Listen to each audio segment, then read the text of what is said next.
The city of Tacoma, Washington passed strict anti-landlord laws that one landlord says drove him out of the business and cost him thousands of dollars in lost rent.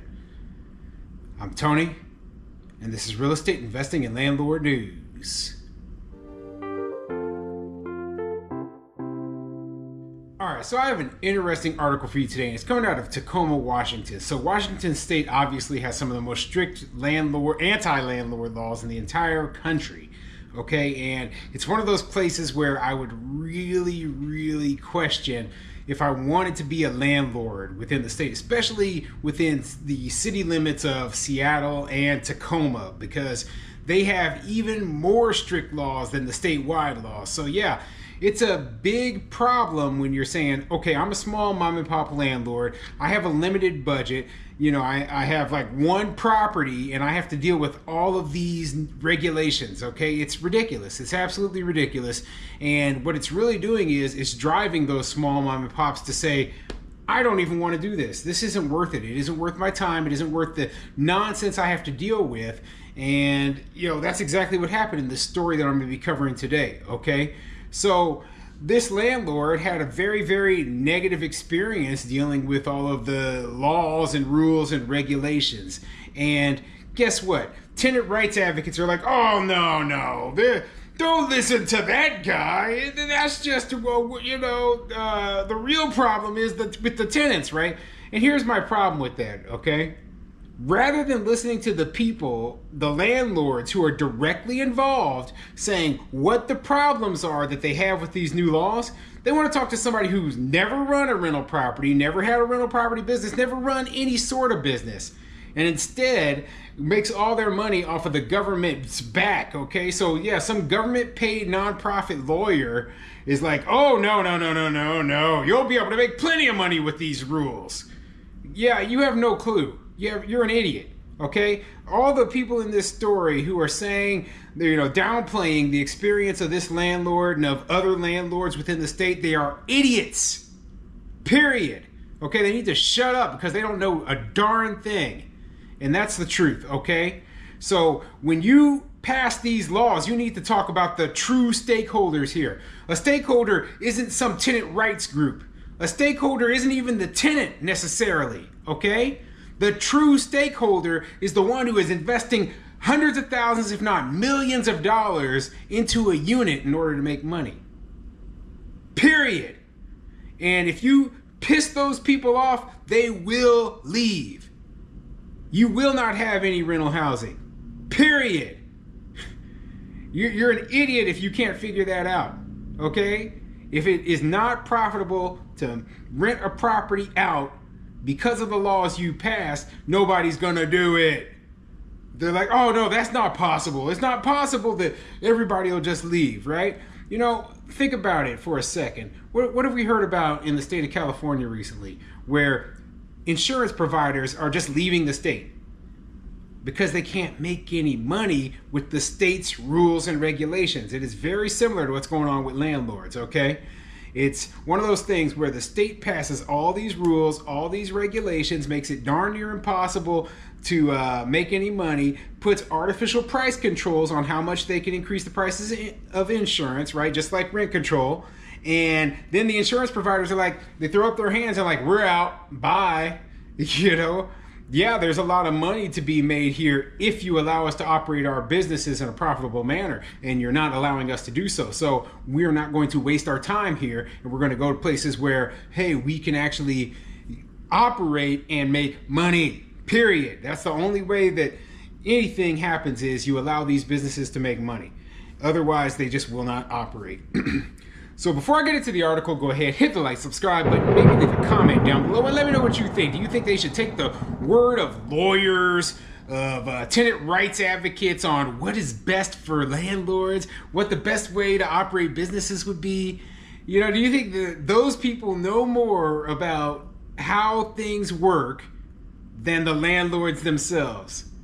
Do you think they should be the ones writing the laws? Do you think they're the ones who should be making the determination of, you know, how much landlords have to suffer? I don't. I think that's dumb. And you know what? The only reason you would put somebody in charge who has no clue about the business is because either you yourself are an idiot or you want to purposefully put those landlords out of business so that you can put in some sort of socialized system, which I honestly believe that's what they're trying to do. So anyway, let me get into this article. It's an opinion piece. It's quite interesting, and I think that you'll find it interesting as well. This article is coming from thenewstribune.com, and it says, Tacoma landlord says new tenants' rights are a disaster. If only it was that simple. And so this is kind of written from the perspective of, oh, well, the tenants are just poor victims. I'm so sick of reading garbage like that. That's why I'm going to rip this apart. So let's get into it. It's been 6 months since a controversial slate of tenant protections narrowly approved by Tacoma voters last November became the law of the land. It's been almost a year since the Tacoma City Council, faced with a brutal housing market that's displacing scores of lower-income residents, took its swipe at bolstering renters' rights, adding requirements and regulations to the Center's rental housing code designed to even the playing field between vulnerable tenants and their landlords. Which is, to me, that was ridiculous in itself, because Washington State has some of the most strict anti-landlord, pro-tenant laws in the entire country. They didn't need to pass things that were even more strict. That's ridiculous, okay? They have literally statewide rent control in Washington State. Yet, that's not good enough. No, we gotta really punish, because there's just this huge slate of bad landlords who are just doing bad stuff, right? Wrong. Absolutely wrong. You know, instead of targeting the very small percentage of bad landlords who are out there maybe breaking the laws, right? They say, we're going to pass these new laws that punish all landlords. So let's say, for example, you have 1,000 landlords, and out of those 1,000, you have 5 that are breaking the rules, breaking the laws of the state, right? Instead of saying, hey, we're going to go after those 5 and then, punish them for breaking the law, they say, no, what we're going to do instead is we're going to go after the other 995 and then make them jump through a million hoops, while those 5, they continue to break the law because, they just don't give a crap about the law. So now you've got 995 landlords who already were doing everything right. We're already treating their tenants with respect, doing everything according to the books, and they have to jump through additional hoops, take on additional expenses, and everything is more difficult for them.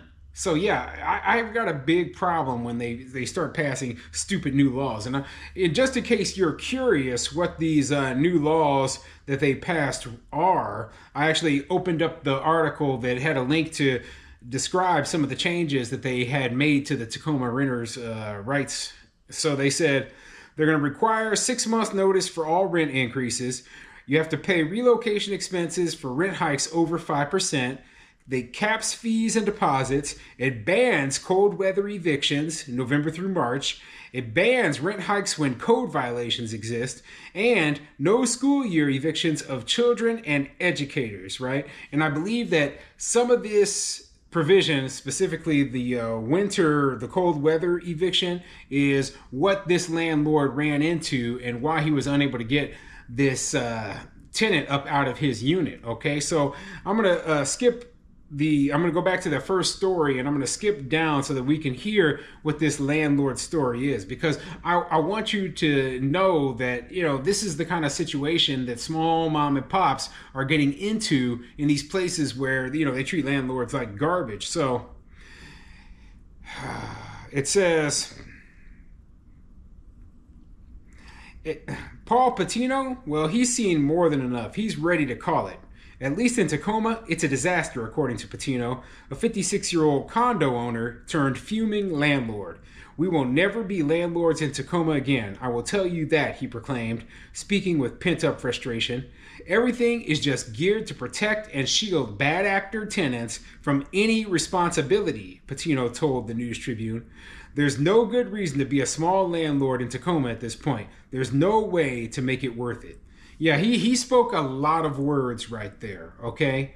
Basically, he is speaking out from a position, and remember, he's vocal. His story is, in the newspapers. He's the vocal one. How many small landlords just like him are suffering in silence and are saying the exact same thing? How many people just pulled their unit up off the market and didn't even say a word, and now it's no longer a rental? And what you'll see is a decline in the number of available rental units.